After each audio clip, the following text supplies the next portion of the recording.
Konnichiwa mga be! For today's video ay dadalin ko kayo sa isang hidden gem. Yes, dito sa Nagoya, Japan. Nako, ikinabigla ko to. Nagulat ako na ang ganda pala ng lugar na ito. Mabuti na lang at dinaanan ko siya talaga. Actually, malapit lang siya sa may Aeon Mall kung saan yung Chutaya Bookstore. Paglabas mo doon, parang kakanan ka lang, tapos matatagpuan mo na nga itong Noritake Garden. Nako, kita nyo mga be. Oh, diba? Pagkaganda-ganda ng lugar na ito. Grabe, sinasabi ko sa inyo. Tapos ini-imagine ko dyan, paano pa kung ibang season ito? For sure, sobrang kulay nitong garden na ito na hindi siya masyadong matao in fairness sa kanya.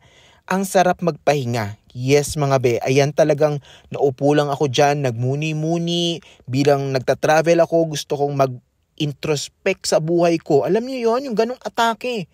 Ayan, 'di ba? Ang lalim na ng iniisip ko niyan kung ano yung susunod kong kakainin. Charot! O siya mga be, papahinga muna ako rito. Thank you for watching.